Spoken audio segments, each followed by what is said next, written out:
Kembali lagi di kisah Abu Nawas. Jangan lupa subscribe dan like dengan penuh kisah menariknya. Pekerja negeri tetangga. Abu Nawas sangat tidak setuju dengan kebijakan Baginda Raja yang mempermudah masuknya pekerja dari negeri tetangga. Untuk menyatakan langsung ketidaksetujuannya itu tidak mungkin karena salah-salah bicara dia bisa kena rajam. Maka dicarilah akal oleh Abu Nawas agar Baginda Raja tidak marah. Abu Nawas menghadap dan memberikan laporan kepada Baginda Raja. Abu Nawas, wahai Baginda Raja yang saya muliakan. Tempo hari saya berkeliling ke ujung-ujung negeri kerajaan ini. Seminggu lamanya saya menyaksikan hal yang sangat berbeda. Ada benda ajaib yang menurut saya belum pernah Baginda Raja lihat seumur hidup. Baginda Raja, benda apakah gerangan yang kau lihat itu wahai Abu Nawas? Abu Nawas, sebaiknya Baginda Raja lihat sendiri. Sebab kalau saya ceritakan sekarang, Baginda Raja tidak akan percaya. Baginda Raja, baiklah kalau begitu. Ayo kita ke sana sekarang. Abu Nawas, begini Baginda Raja. Abu Nawas tak melanjutkan kalimatnya.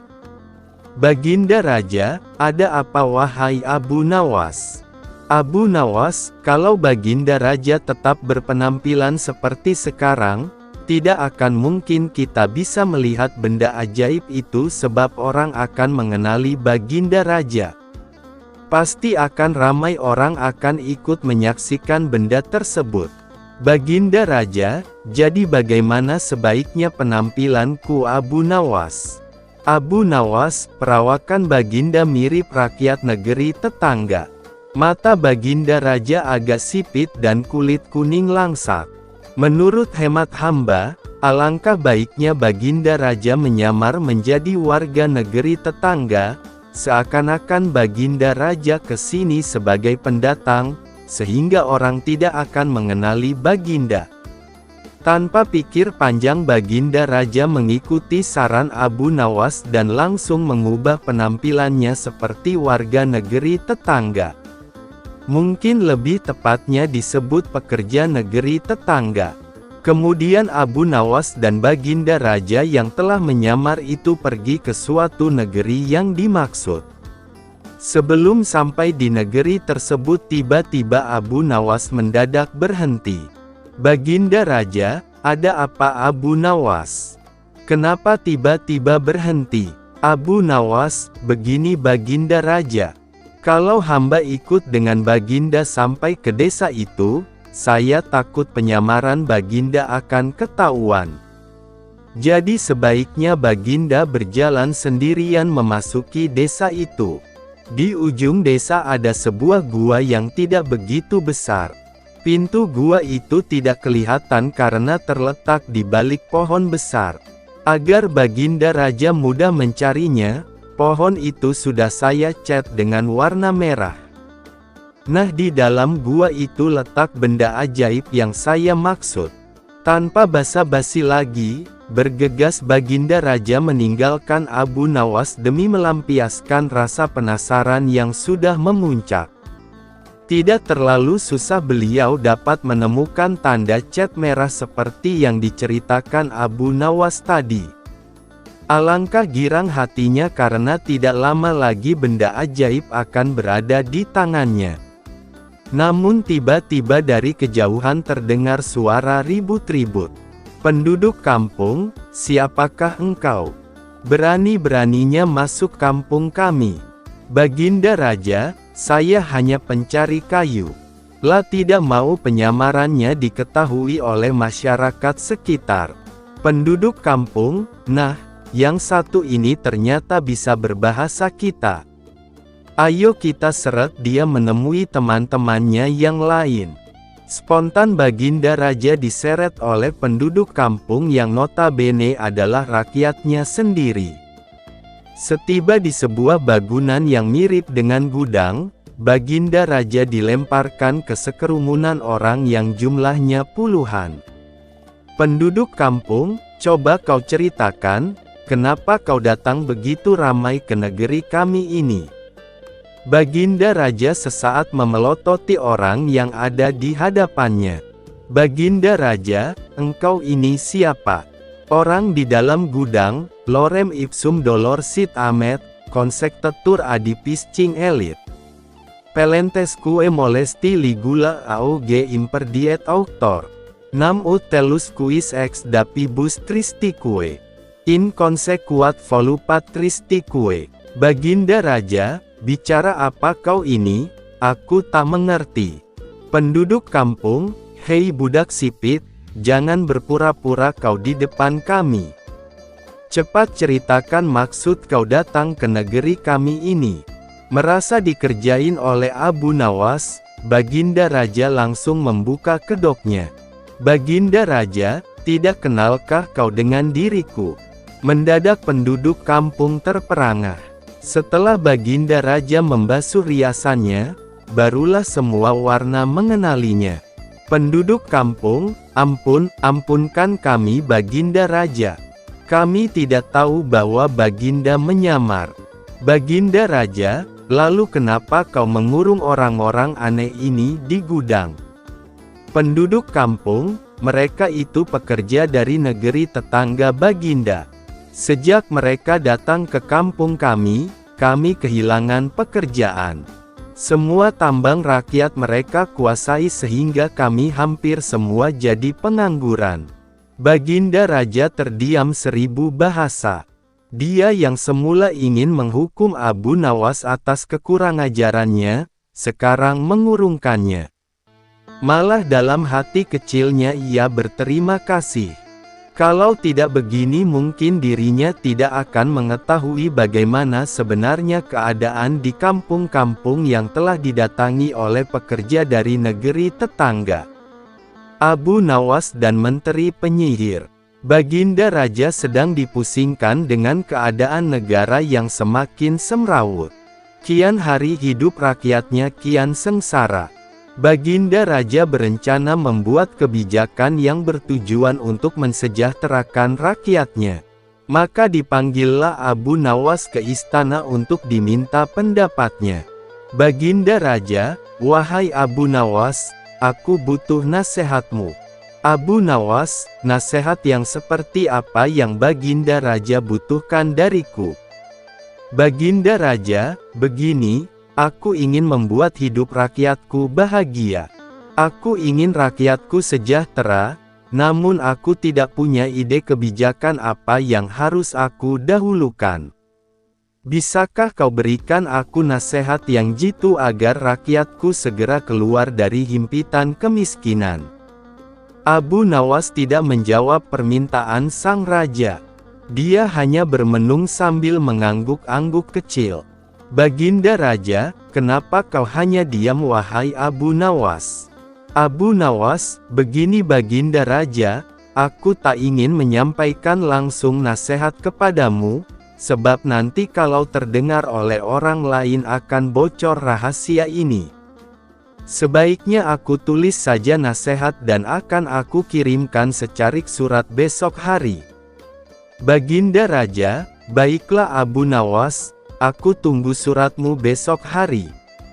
Sambil berjalan pulang, Abu Nawas berpikir keras kebijakan apa yang harus dia usulkan. Beruntung Baginda Raja menyetujui usulnya sehingga dia masih bisa berpikir barang sehari. Keesokan harinya Abu Nawas datang ke istana untuk menyerahkan langsung surat yang dia janjikan. Tetapi seorang menteri kerajaan mencegat Abu Nawas. "Menteri kerajaan, ada keperluan apa kamu ke istana wahai Abu Nawas?" "Abu Nawas, saya ingin menyerahkan surat ini kepada Baginda Raja wahai Bapak Menteri." "Menteri kerajaan, tinggalkan saja suratmu itu di sini, karena Baginda Raja saat ini sedang tidak mau ditemui." Menteri kerajaan ini berusaha menghalangi niat Abu Nawas untuk menemui Baginda Raja, sebab beredar kabar Abu Nawas ingin memberi nasihat kepada sang raja. Menteri ini sudah terkenal ingin menggulingkan Baginda Raja. Abu Nawas, "Baiklah Bapak Menteri, saya titipkan surat ini padamu." Abu Nawas tidak dapat mengelak dan dengan berat hati dia tinggalkan surat rahasia itu pada menteri kerajaan. Sepeninggal Abu Nawas, menteri tersebut membuka surat rahasia dan membaca isinya. Alangkah senangnya hati menteri kerajaan mengetahui isi surat tersebut. Bergegas menteri tersebut menukar isi surat itu dan memberikannya kepada Baginda Raja. Baginda Raja menerima surat dari Abu Nawas melalui menterinya. Setelah dibaca, maka beliau langsung mengikuti nasihat Abu Nawas dengan menaikkan harga BBM. Surat itu menilaskan bahwa dengan menarik subsidi BBM maka pendapatan kerajaan akan bertambah, dan raja bisa memberikan kelebihan uang tersebut untuk kesejahteraan rakyat. Baru sehari kebijakan menaikkan BBM diluncurkan, mendadak terjadi protes di seantero negeri. Rakyat-rakyat turun ke jalan mendemo kebijakan baru Baginda Raja. Alangkah terkejutnya beliau dengan kejadian ini. Tanpa pikir panjang Baginda Raja menemui Abu Nawas di rumahnya. "Baginda Raja, apa maksudmu dengan memberi nasihat untuk menaikkan harga BBM wahai Abu Nawas? Kau lihat apa akibatnya sekarang, seluruh rakyatku marah dengan kebijakan ini." Sejenak Abu Nawas berpikir, sebab ia telah dikhianati oleh menteri kerajaan. "Abu Nawas, begini Baginda Raja, di kerajaanmu itu sekarang ada penyihir. Kemarin aku memberikan nasihat untuk menggratiskan biaya pendidikan agar rakyatmu bisa pintar. Jika pendidikan gratis, otomatis rakyat akan berbondong-bondong ingin sekolah wahai Baginda Raja. Nah, kerajaan akan maju jika rakyatnya cerdas-cerdas.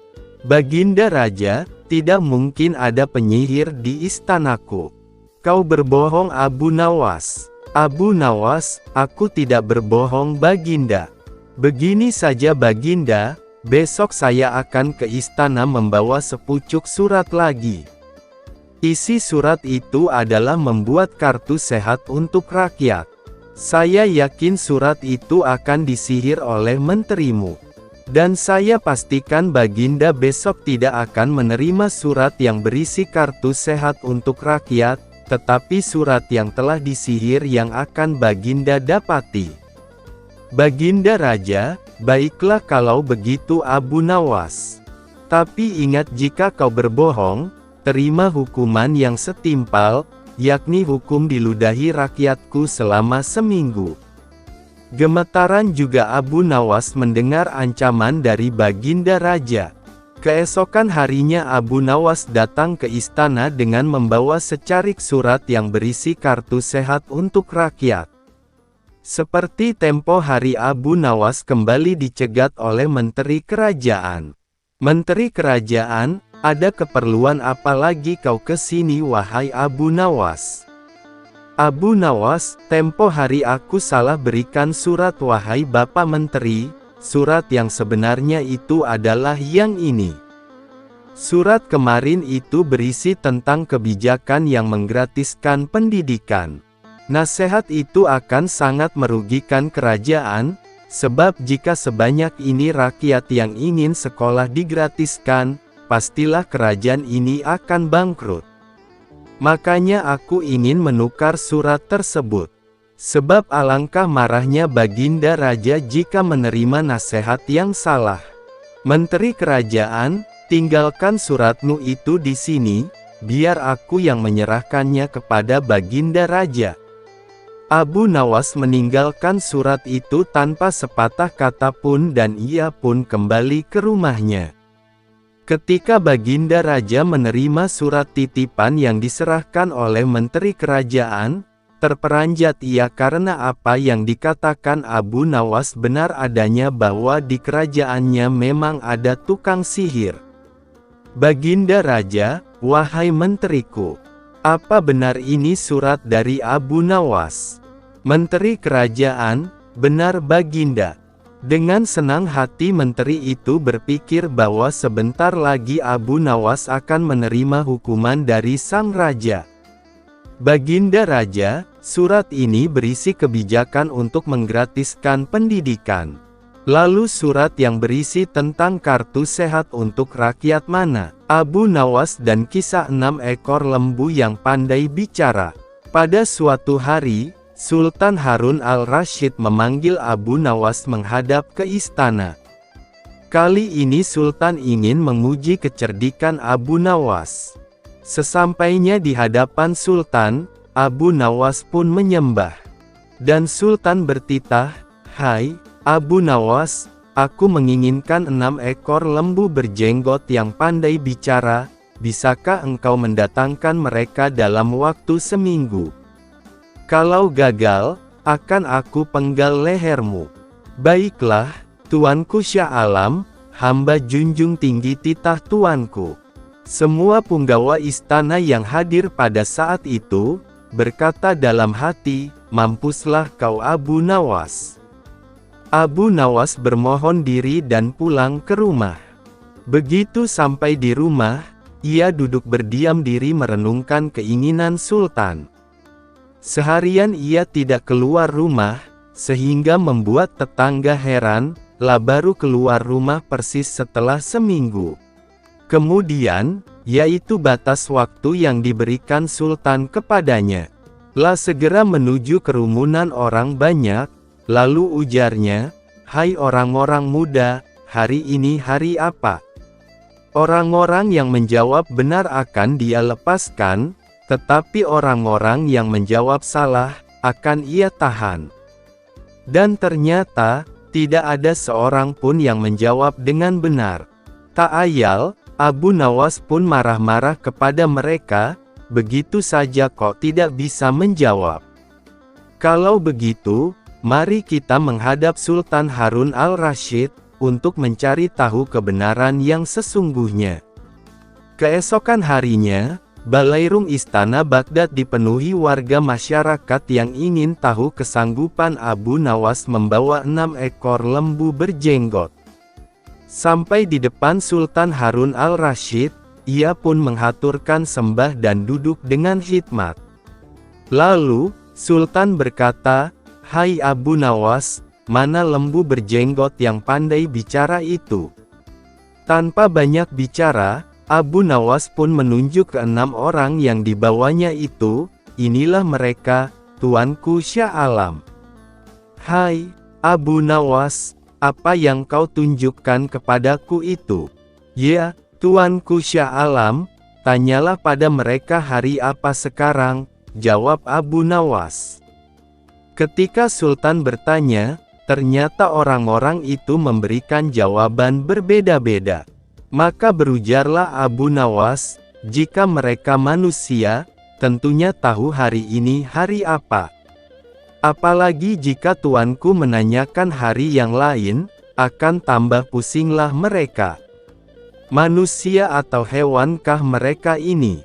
Inilah lembu berjenggot yang pandai bicara itu, tuanku." Sultan heran melihat Abu Nawas pandai melepaskan diri dari ancaman hukuman. Maka Sultan pun memberikan hadiah 5.000 dinar kepada Abu Nawas. Gaya memanah. Suatu hari Abu Nawas diundang Baginda Raja Harun al-Rasyid ke istana seperti biasanya untuk berbincang-bincang dan mendengarkan pendapat, juga nasihat dari Abu Nawas. Sesampainya di istana, Abu Nawas dijamu dengan makanan dan setelah itu diajak ke pendapa untuk berbincang-bincang. Seperti biasa dalam perbincangan itu Baginda Raja banyak melontarkan berbagai pertanyaan termasuk pertanyaan yang akan menjebak Abu Nawas. Namun seperti biasanya juga Abu Nawas selalu lolos dari jebakan sang Baginda tersebut dan hanya membuat beliau malu atas jawaban dari Abu Nawas. Merasa tidak ingin dipermalukan lebih jauh oleh Abu Nawas, Baginda pun mengajak Abu Nawas ke taman depan istana dan menantang kecakapan Abu Nawas dalam memanah. Sesampainya di taman, Baginda berkata, "Wahai Abu Nawas, di hadapan prajuritku tunjukkanlah keahlianmu dalam memanah. Jika engkau berhasil mengenai sasaran maka hadiah akan menantimu. Akan tetapi jika engkau gagal, maka penjara yang akan menantimu." Meski sedikit risau mendengar perintah Baginda yang bertujuan menjebaknya, Abu Nawas tetap memperlihatkan sikap santai dan menerima tantangan itu, pun mulai mengambil busur beserta 3 anak panahnya sambil memikirkan jalan keluar jika ia nanti gagal mengenai sasaran, karena ia memang jarang memanah. Abu Nawas pun mulai menarik busurnya dan menembakkan anak panahnya ke sasaran. Sayangnya anak panahnya itu meleset jauh dari sasaran. Baginda pun tidak bisa menahan tawanya. Untuk menutupi kelemahannya, Abu Nawas langsung memberi alasan, "Dari pengamatan hamba, yang tadi itu adalah gaya memanah para makelar tanah, wahai Baginda," ujar Abu Nawas. Sesaat kemudian ia kembali membidik panahnya ke sasaran.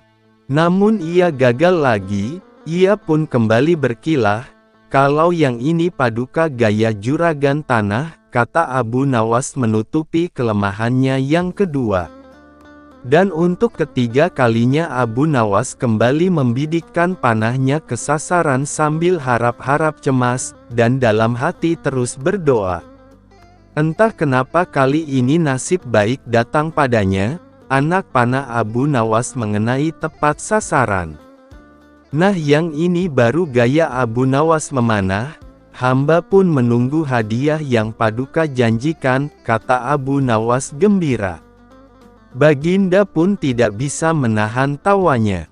Sesuai yang dijanjikan, Baginda memberikan hadiah kepada Abu Nawas, pun langsung mohon diri kembali kepada keluarganya. Tetangga usil, Abu Nawas adalah orang yang sangat sederhana, meskipun ia dikenal dekat dengan Baginda Raja Harun al-Rasyid, tetapi kehidupan keluarganya cukuplah sederhana, tidak memiliki harta benda yang berlimpah, selalu berbagi dengan fakir miskin di sekitarnya. Jika ia mendapat rezeki lebih seperti mendapatkan hadiah dari Baginda Raja. Selain menjadi orang terdekat raja, sehari-harinya ia juga bekerja serabutan seperti banyak orang di kampungnya. Kadang ia berkebun, menebang pohon, menjadi tukang kayu dan pekerjaan-pekerjaan lainnya yang dianggap halal. Suatu waktu pada musim kemarau, Abu Nawas sedang tidak mendapatkan pekerjaan apapun. Ia juga jarang diundang Baginda sehingga tidak mendapatkan hadiah. Pemasukan Abu Nawas semakin menipis, ia hanya mengandalkan sisa dari tabungan untuk membiayai keluarganya sehari-hari. Kadang Abu Nawas mengisi kekosongan waktunya itu dengan beribadah saja karena tidak ada pekerjaan lain. Suatu hari istri Abu Nawas meminta sesuatu kepada suaminya, pun berkata, "Wahai suamiku, kapan engkau berikan aku sebuah gaun indah? Beberapa hari ini engkau hanya menghabiskan waktumu untuk berdoa saja," ucap istri Abu Nawas. "Tapi semuanya kulakukan dengan ikhlas hanya untuk mendapatkan ridha Allah SWT," jawab Abu Nawas. "Kalau begitu, mintalah upah kepada Allah SWT," sahut istri Abu Nawas. Spontan Abu Nawas beranjak menuju pekarangan rumahnya. Dengan berbekal sehelai tikar dan alat peribadatan lainnya, Abu Nawas mulai bersujud untuk menyampaikan permohonannya kepada Allah SWT. "Ya Allah, berilah hamba upah 100 keping perak," ujar Abu Nawas dengan suara lantang dan dilakukannya berulang-ulang. Rupanya suara Abu Nawas terdengar oleh seorang tetangganya yang kaya dan sedang beristirahat di depan rumah. Mendengar permohonan Abu Nawas itu, tetangganya pun berniat untuk mengerjai Abu Nawas, langsung melempar sekantung uang perak 100 keping ke arah Abu Nawas. Abu Nawas pun dibuat kaget, tidak percaya dengan apa yang telah ia dapatkan, pun langsung mengambil uang tersebut dan langsung berlari menemui istrinya di dalam rumah.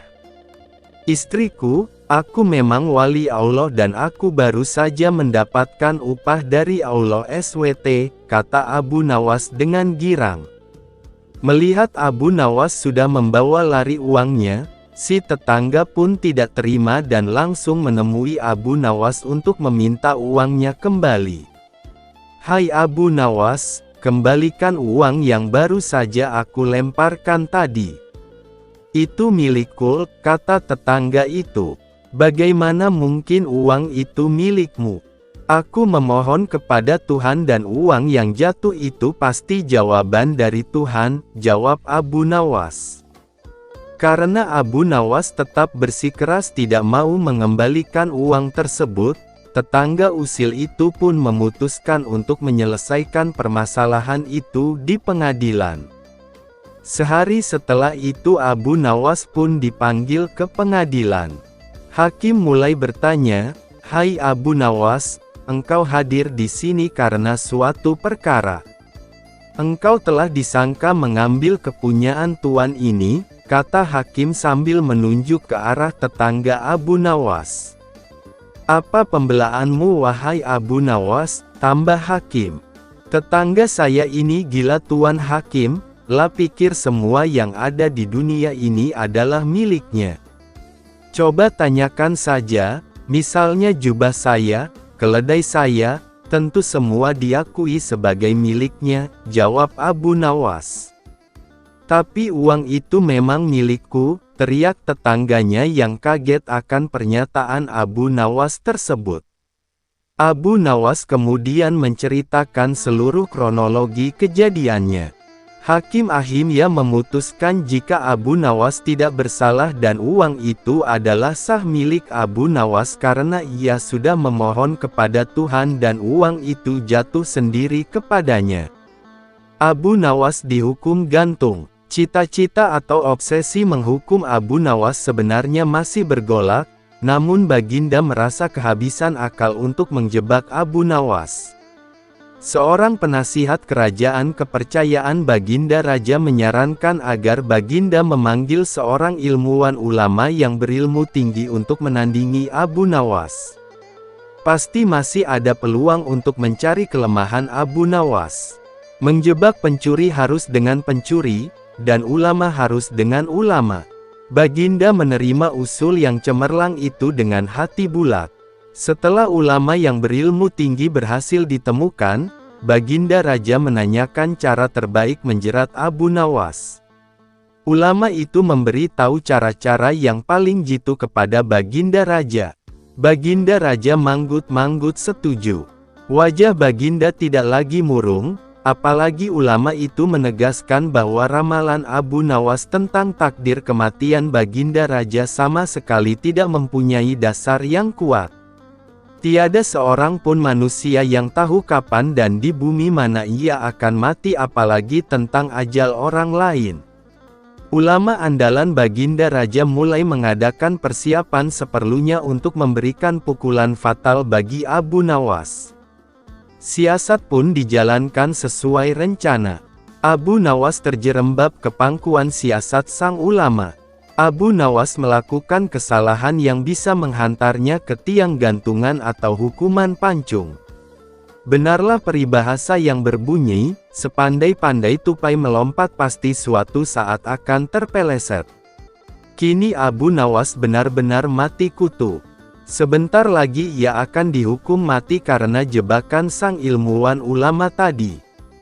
Banyak orang yang merasa simpati atas nasib Abu Nawas, terutama orang-orang miskin dan tertindas yang pernah ditolongnya. Namun derai air mata para pecinta dan pengagum Abu Nawas tak mampu menghentikan hukuman gantung yang akan dijatuhkan. Baginda Raja Harun al-Rasyid benar-benar menikmati kemenangannya. Belum pernah Baginda terlihat seriang sekarang. Keyakinan orang banyak bertambah mantap. Hanya satu orang yang tetap tidak yakin bahwa hidup Abu Nawas akan berakhir setragis itu, yaitu istri Abu Nawas. Bukankah Allah Azza wa Jalla lebih dekat daripada urat leher? Tidak ada yang tidak mungkin bagi Allah yang maha gagah, dan kematian adalah mutlak urusannya. Semakin dekat hukuman mati bagi Abu Nawas, banyak orang semakin resah. Tetapi bagi Abu Nawas malah sebaliknya. Semakin dekat hukuman bagi dirinya, semakin tenang hatinya, bahkan Abu Nawas nampak setenang air danau di pagi hari. Baginda Raja tahu bahwa ketenangan yang ditampilkan Abu Nawas hanyalah merupakan bagian dari tipu dayanya. Baginda Raja telah bersumpah pada diri sendiri bahwa beliau tidak akan terkecoh untuk kedua kalinya. Sebaliknya Abu Nawas juga yakin, selama nyawa masih melekat maka harapan akan terus menyertainya. Tuhan tidak mungkin menciptakan alam semesta ini tanpa ditaburi harapan-harapan yang menjanjikan, bahkan dalam keadaan bagaimanapun gentingnya. Keyakinan seperti inilah yang tidak dimiliki oleh Baginda Raja dan ulama itu. Seketika suasana menjadi hening, sewaktu Baginda Raja memberi sambutan singkat tentang akan dilaksanakannya hukuman mati atas diri terpidana mati Abu Nawas. Kemudian tanpa memperpanjang waktu lagi, Baginda Raja menanyakan permintaan terakhir Abu Nawas. Dan pertanyaan inilah yang paling dinanti-nantikan Abu Nawas. "Adakah permintaan yang terakhir?" tanya sang Baginda. "Ada Paduka yang mulia," jawab Abu Nawas singkat. "Sebutkan," kata Baginda. "Sudilah kiranya hamba diperkenankan memilih hukuman mati yang hamba anggap cocok wahai Baginda yang mulia," pinta Abu Nawas. "Baiklah. Apa itu?" kata Baginda menyetujui permintaan Abu Nawas. "Paduka yang mulia, yang hamba pinta adalah bila pilihan hamba benar, hamba bersedia dihukum gantung. Tetapi jika pilihan hamba dianggap salah, maka hamba dihukum pancung saja," kata Abu Nawas memohon. "Engkau memang orang yang aneh. Di saat-saat yang genting pun engkau masih sempat bersenda gurau. Tetapi ketahuilah, bagiku segala tipu muslihatmu hari ini tak akan bisa membawamu kemana-mana," kata Baginda sambil tertawa. "Hamba tidak bersenda gurau Paduka yang mulia," kata Abu Nawas bersungguh-sungguh. Baginda terpingkal-pingkal. Belum selesai Baginda Raja tertawa-tawa, Abu Nawas berteriak dengan nyaring. "Hamba minta dihukum gantung," teriak Abu Nawas. Semua yang hadir kaget. Orang banyak belum mengerti mengapa Abu Nawas membuat keputusan begitu. Tetapi kecerdasan otak Baginda Raja menangkap sesuatu yang lain. Sehingga tawa Baginda yang semula berderai-derai mendadak terhenti. Kening Baginda berkenyit mendengar ucapan Abu Nawas. Baginda Raja tidak berani menarik kata-katanya karena disaksikan oleh ribuan rakyatnya. Beliau sudah terlanjur mengabulkan Abu Nawas menentukan hukuman mati yang paling cocok untuk dirinya. Kini kesempatan Abu Nawas membela diri. "Baginda yang mulia, hamba tadi mengatakan bahwa hamba akan dihukum gantung. Kalau pilihan hamba benar maka hamba dihukum gantung. Tetapi di manakah letak kesalahan pilihan hamba sehingga hamba harus dihukum pancung? Padahal hamba telah memilih hukuman gantung," kata Abu Nawas memaksa Baginda Raja dan ulama itu tercengang. Benar-benar luar biasa otak Abu Nawas ini. Rasanya tidak ada lagi manusia pintar selain Abu Nawas di negeri Baghdad ini. "Abu Nawas, aku mengampunimu. Tapi sekarang jawablah pertanyaanku ini. Berapa banyakkah bintang di langit?" kata Baginda. "Oh, gampang sekali tuanku," kata Abu Nawas. "Iya, tapi berapa? 100 juta? 100 miliar? tanya Baginda. "Bukan tuanku, cuma sebanyak pasir di pantai," jawab Abu Nawas. "Kau ini, bagaimana bisa orang menghitung pasir di pantai?" tanya Baginda Raja heran. Bagaimana pula orang bisa menghitung bintang di langit, tanya Abu Nawas. Huahahaha, kau memang cerdik, kau adalah pelipur laraku. Abu Nawas mulai sekarang jangan segan-segan, sering-seringlah datang ke istanaku. Aku ingin selalu mendengar lelucon-leluconmu Fang baru, perintah Baginda Raja. Siap Baginda, kata Abu Nawas. Lalu Baginda memerintahkan bendahara kerajaan memberikan sekantong uang kepada manusia terlucu di negerinya itu. Pembagian yang adil. Suatu hari datanglah 3 orang dari desa menghadap Baginda Raja Harun al-Rasyid di istana. Mereka datang untuk mencari pembenaran pada masalah yang mereka hadapi bersama. Begitu sampai di istana, mereka langsung menghadap Baginda yang ketika itu sedang bersama pembesar-pembesar kerajaan. Salah satu dari mereka berkata, "Ampun beribu ampun tuanku. Kedatangan kami ke sini tidak lain hanyalah untuk meminta penyelesaian tentang persoalan yang sedang melilit kami bertiga," kata salah seorang dari mereka yang bernama Ahmad. "Baiklah, ceritakan apa persoalan kalian?" tanya Baginda. "Begini Baginda, saya Ahmad mempunyai 2 ekor kambing betina, Zulfikar mempunyai seekor kambing jantan, sedangkan Zubair tidak mempunyai kambing. Karena itulah Zubair yang setiap hari harus bekerja menggembalakan kambing. Apabila ketiga kambing itu beranak pinak, maka pembagian keuntungannya juga telah kami sepakati, yakni saya mendapat separuh dari jumlah kambing, Zulfikar memperoleh sepertiga dari jumlah kambing, sedangkan Zubair yang menggembala dan merawat, mendapat bagian 1/8-nya, jelas Ahmad. "Lantas apakah kambing itu sekarang telah beranak pinak?" tanya Baginda. "Benar Baginda, ketiga kambing itu sekarang sudah berjumlah menjadi 23 ekor. Karena itu kami sekarang ingin membaginya sesuai dengan kesepakatan kami dulu. Tapi ternyata kami kesulitan untuk membaginya. Karena itulah kami kesini ingin memohon pertolongan Baginda," terang Ahmad. Membagi 23 ekor kambing sesuai perjanjian tentu tidak mudah. Bayangkan, bila Ahmad memperoleh pembagian separuh dari kambing-kambing itu, maka Ahmad sebenarnya mendapat bagian 11 ekor lebih setengah kambing. Sedangkan Zulfikar memperoleh pembagian sepertiga seharusnya mendapatkan 7 ekor lebih 2/3 kambing. Sementara Zubair mendapatkan 1/8-nya yang berarti 2 ekor kambing lebih 7/8 kambing. Baginda Raja tampaknya berusaha berpikir keras untuk memecahkan persoalan tersebut.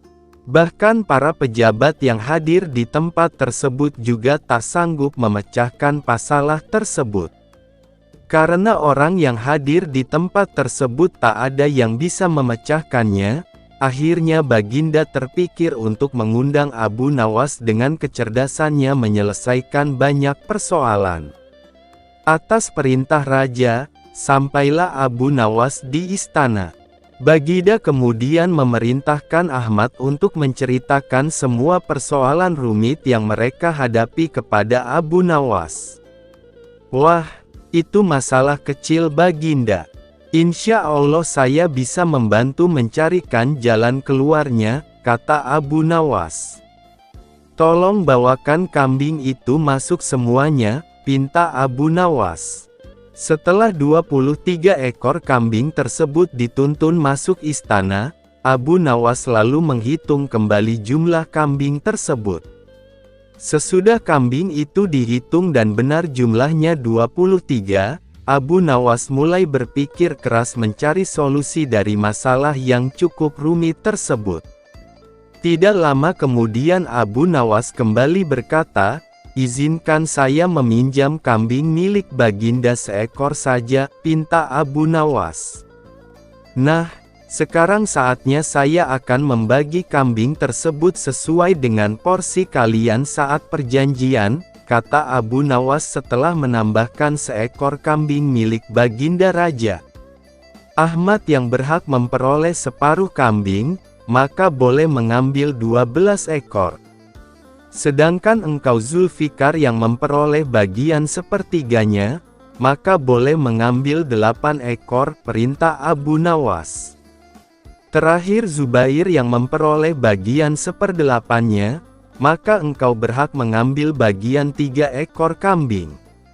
Sisa 1, karena saya tadi meminjam 1 ekor kambing milik Baginda, maka ini saya kembalikan lagi kambing tersebut, kata Abu Nawas. Masing-masing telah mendapatkan bagiannya. Semua merasa puas atas bantuan Abu Nawas. Mereka pun berterima kasih dan kembali ke rumah masing-masing.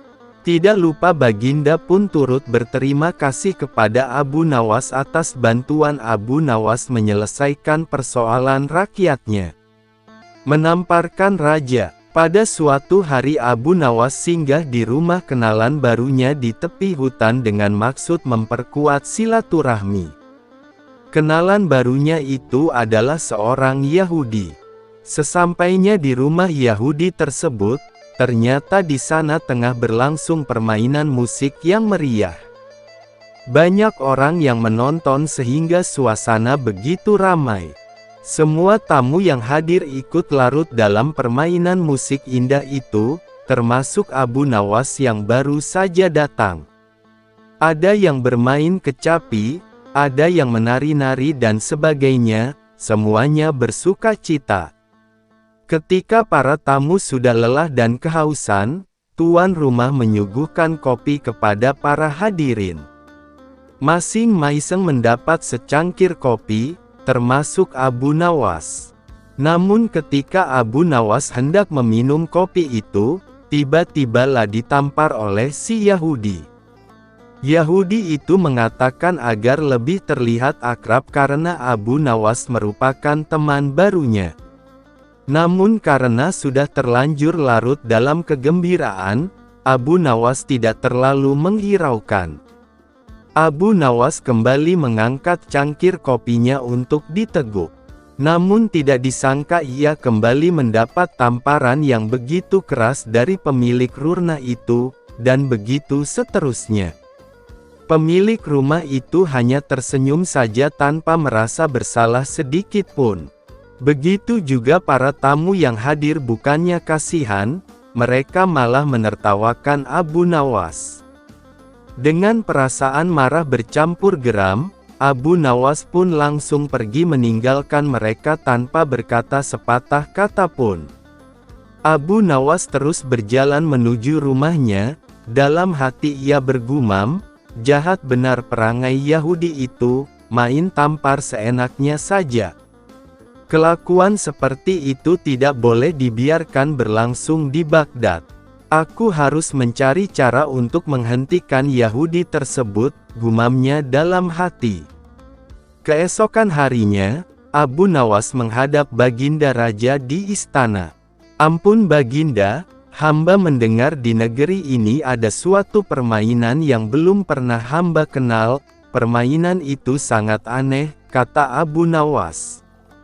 Di mana tempatnya? Tanya Baginda. Di tepi hutan sana Baginda, kata Abu Nawas. Mari kita lihat, ajak Baginda. Nanti malam saja kita pergi Baginda. Kita akan pergi berdua saja dengan pakaian biasa agar tidak ada yang mengenali Baginda, ucap Abu Nawas. Malam harinya, berangkatlah Baginda dan Abu Nawas ke rumah Yahudi itu. Ketika sampai di sana, kebetulan si Yahudi sedang asyik bermain musik dengan teman-temannya, maka Baginda pun dipersilahkan duduk. Ketika diminta untuk menari, Baginda menolak sehingga ia dipaksa dan ditampar pipinya kanan-kiri. Sampai di situ Baginda baru sadar bahwa ia telah dipermainkan oleh Abu Nawas. Tapi apa daya, ia tak mampu melawan orang sebanyak itu. Maka dengan terpaksa menarilah Baginda sampai keringat mengucur di seluruh tubuhnya. Setelah merasa sangat lelah dan kehausan, barulah dibagikan kopi kepada semua tamu.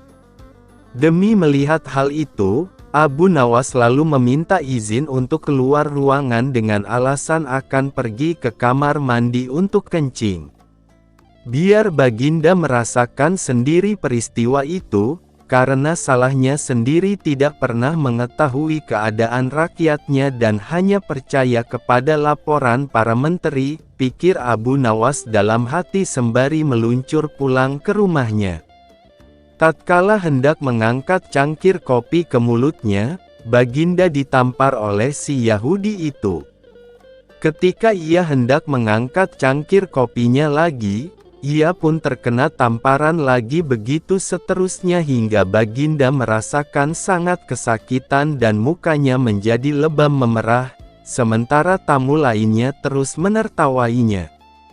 Lah sadar jika Abu Nawas pasti sudah meninggalkannya, dan ia pun tahu jika itu adalah cara Abu Nawas menunjukkan kejahilan yang terjadi pada rakyatnya. Dan selalu saja Baginda yang dijadikan korban.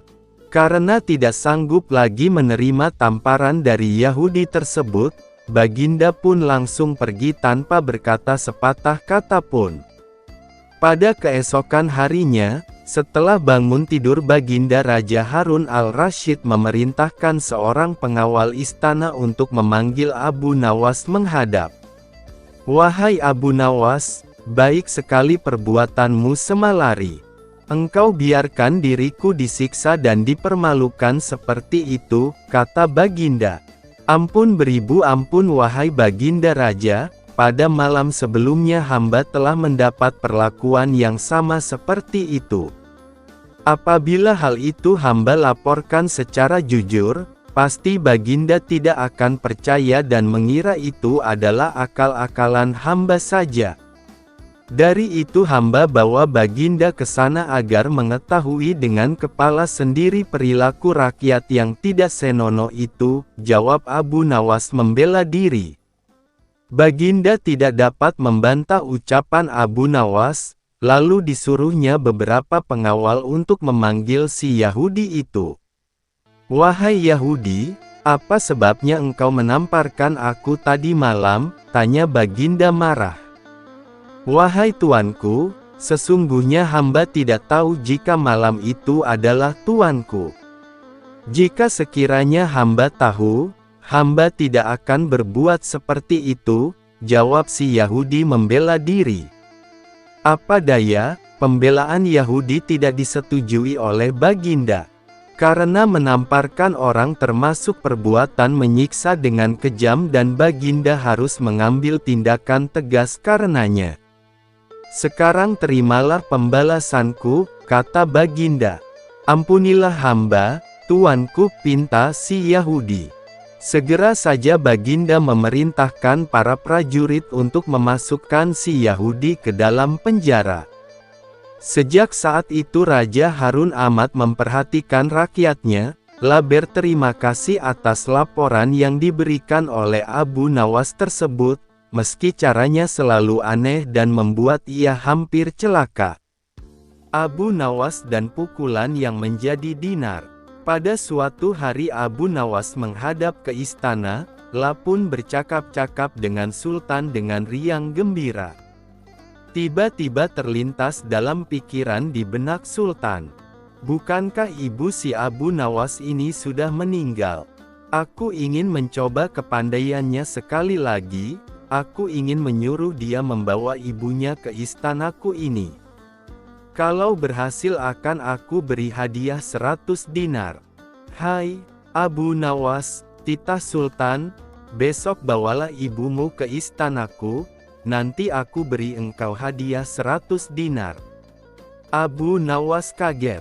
Bukankah beliau sudah tahu kalau ibuku sudah meninggal, tapi mengapa beliau memerintahkan itu, pikirnya.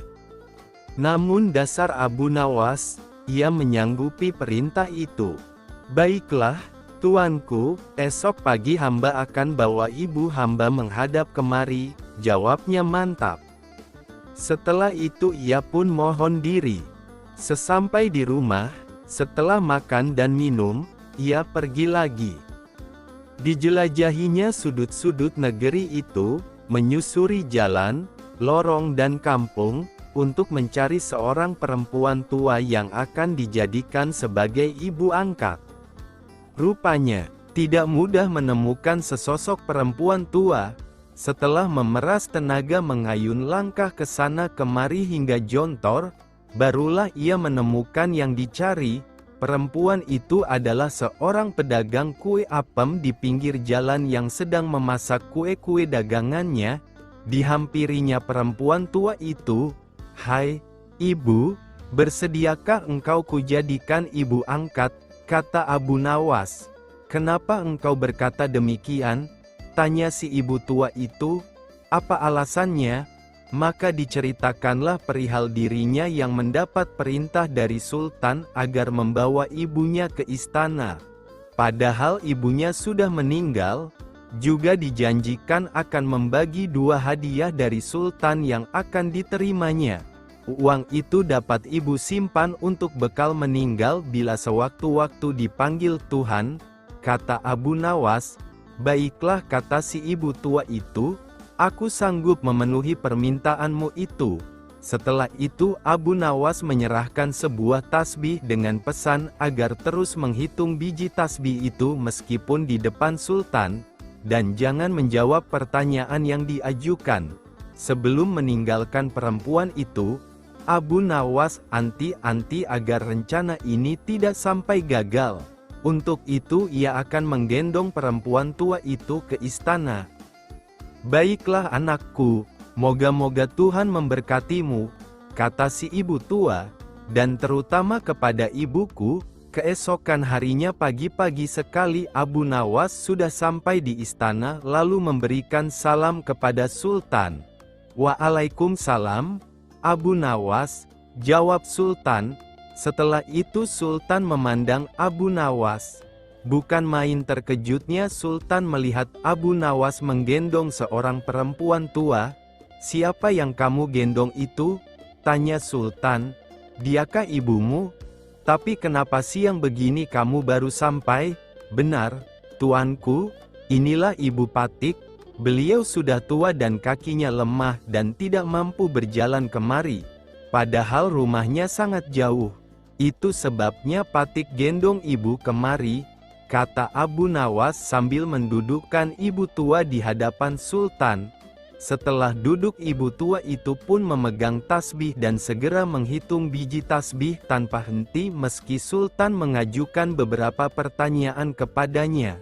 Tentu saja sultan tersinggung, "Ibumu sangat tidak sopan. Lagi pula apa yang dikatakannya itu sampai tidak mau berhenti." Sembah Abu Nawas, "Ya tuanku Syah Alam, suami ibu Patik ini 99 banyaknya. Beliau sengaja menghafal nama-nama mereka satu persatu, dan tidak akan berhenti sebelum selesai semuanya."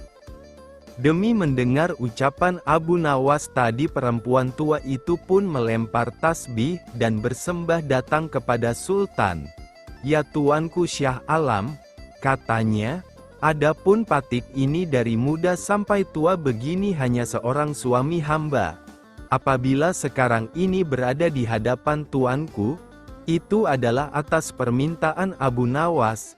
Dia berpesan agar Patik menghitung-hitung biji tasbih dan tidak menjawab pertanyaan tuanku.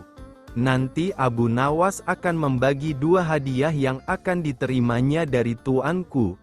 Begitu mendengar ucapan perempuan tua itu sultan tertawa dan menyuruh memukul Abu Nawas 100 kali. Ketika perintah itu akan dilaksanakan, Abu Nawas minta izin untuk dipertemukan dengan sultan. "Ya tuanku, hukuman apakah yang akan tuanku jatuhkan kepada hamba ini? Karena engkau berjanji kepadaku akan membawa ibumu kemari, aku pun berjanji akan memberi hadiah uang 100 dinar. Tapi karena kamu tidak bisa memenuhi janjimu, dapatlah engkau 100 kali pukulanku," kata sultan. "Ya tuanku, Syah Alam," kata Abu Nawas. Patik berjanji dengan perempuan tua ini akan membagi 2 hadiah yang akan tuanku berikan kepada hamba. Tetapi karena sekarang hamba mendapat dera, hadiah itu juga harus dibagi 2. Karena yang bersalah 2 orang, Patik terimalah hukuman itu. Tetapi 50 seorang dengan perempuan tua ini. Dalam hati Sultan bergumam, jangankan dipukul 50 kali, dipukul sekali saja perempuan tua ini tidak akan mampu berdiri. Setelah itu Sultan memberi 50 dinar kepada perempuan tua itu sambil berpesan agar tidak cepat percaya kepada Abu Nawas bila lain kali menemuinya. Dengan sukacita diterimanya hadiah itu dan dipandangnya Abu Nawas. "Ya tuanku Syah Alam, ampun beribu ampun. Jika ibuku telah mendapat anugerah dari Paduka, tidak adil kiranya bila anaknya ini dilupakan begitu saja." Ya, terimalah pula bagianmu," ujar Baginda sambil tersenyum. Ini, semua orang tertawa dalam hati. Setelah Abu Nawas bermohon diri pulang ke rumah, demikian pula perempuan tua itu dan semua yang hadir di Balairung, dengan perasaan masing-masing. Abu Nawas dan mimpi indah seorang pendeta dan seorang rahib berencana memperdayai Abu Nawas. Rencana pun disusun rapi dan mereka segera bertandang ke rumah Abu Nawas yang disambut baik oleh yang punya rumah. "Kami ingin mengajakmu melakukan pengembaraan suci, wahai Abu Nawas. Kami berharap engkau tidak keberatan dan dapat bergabung bersama kami," ujar si rahib sambil melirik pada kawan di sebelahnya. "Dengan senang hati aku akan ikut. Kapan rencananya?" tanya Abu Nawas. "Besok pagi," ujar si pendeta gembira. "Baiklah, kita bertemu di warung teh besok," ujar Abu Nawas. Demikianlah keesokan harinya Abu Nawas beserta 2 orang yang mengajaknya ini berangkat bersama. Mereka berpakaian dengan cara yang khas. Abu Nawas dengan pakaian sufi, si pendeta dengan baju kebesarannya, dan si rahib dengan pakaian keagamaannya. Di tengah perjalanan mereka bertiga mulai merasa lapar. "Hai Abu Nawas, karena kita sudah lapar dan kebetulan kita tidak membawa bekal, ada baiknya engkau mengumpulkan derma untuk membeli makanan bagi kita bertiga. Kami berdua akan melakukan kebaktian," ujar si pendeta. Tanpa berpikir panjang, Abu Nawas langsung beranjak pergi mencari dan mengumpulkan derma dari satu dusun ke dusun yang lain. Setelah dirasa derma yang diterima mencukupi, Abu Nawas langsung membeli makanan yang cukup untuk mereka bertiga. Abu Nawas pun kembali kepada 2 temannya yang tengah melakukan kebaktian. "Mari kita bagi makanan ini sekarang juga," ujar Abu Nawas yang memang sudah sangat lapar. Jangan dibuka sekarang, karena kami sedang berpuasa," ujar sang rahib. "Tapi aku hanya akan mengambil bagianku saja. Sedang bagian kalian terserah kalian," ujar Abu Nawas. "Aku tidak setuju. Kita harus seiring seirama dalam berbuat apapun," ujar si pendeta. "Betul, aku juga tidak setuju. Karena waktu makanku besok pagi," ujar si rahib yang ahli yoga menimpali. Tentu saja Abu Nawas sangat gusar mendengar pernyataan kedua orang itu. Perutnya yang keroncongan memaksanya kembali memprotes. "Bukankah aku yang kalian suruh mencari derma dan sudah kukumpulkan derma itu dan sekarang telah kubelikan makanan? Mengapa kalian tidak mengizinkan aku mengambil bagianku sendiri? Sungguh tidak masuk akal," ujar Abu Nawas memprotes. Namun 2 orang itu tetap teguh pada pendiriannya sekalipun Abu Nawas dengan segala macam cara menjelaskan tetap saja si rahib dan pendeta bergeming. Hal ini membuat Abu Nawas dongkol bukan main. Tapi karena dirasa tidak ada gunanya menentang 2 orang yang sudah bersekongkol itu, Abu Nawas pun memilih diam. "Bagaimana kalau kita buat perjanjian?" ujar sang pendeta tiba-tiba. "Perjanjian apa?" tanya Abu Nawas. "Kita adakan lomba, siapa yang nanti malam bermimpi paling indah, maka dia berhak atas bagian makanan yang lebih banyak, sedang yang kedua mendapat bagian lebih sedikit, sedang yang mimpinya tidak indah mendapat bagian makanan yang paling sedikit," ujar pendeta dengan cerdiknya. Karena sudah dongkol dan kesal, Abu Nawas menyetujui saja perjanjian itu. Begitu pagi sudah tiba mereka bertiga. Sudah bangun, dengan sangat antusias si rahib lalu menceritakan mimpinya. "Luar biasa, semalam aku bermimpi indah sekali. Aku memasuki sebuah taman yang mirip sekali dengan nirwana. Aku merasakan suatu kenikmatan dan keindahan yang belum pernah kurasakan seumur hidupku," ujar rahib dengan gembiranya. "Mimpimu sangat menakjubkan saudara rahib." "Sangat menakjubkan," ujar si pendeta dengan agak berlebihan. "Mimpiku pun tak kalah indahnya," ujar pendeta. "Aku seolah-olah menembus ruang dan waktu. Aku menyusup ke masa silam di mana pendiri agamamu hidup, dan sungguh sangat membahagiakan aku bertemu dengannya, dan kemudian aku diberkati olehnya," ujar sang pendeta dengan gembiranya. Seperti tadi, kini giliran rahib memuji-muji mimpi si pendeta. Sementara Abu Nawas diam saja melihat kelakuan dua orang yang memang bersekongkol memperdayai dirinya itu. "Hai Abu Nawas, kenapa kau diam saja? Apa mimpimu semalam? Apakah seindah mimpi kami?" ujar si rahib dan pendeta hampir bersamaan.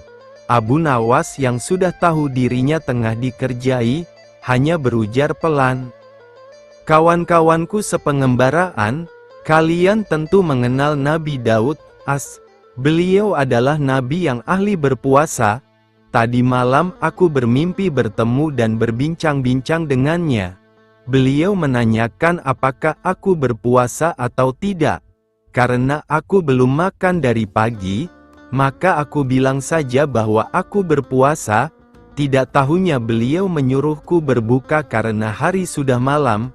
Tentu saja aku tidak berani membantah perintah seorang nabi. Makanya aku bangun dan langsung menghabiskan semua makanan," ujar Abu Nawas dengan santainya.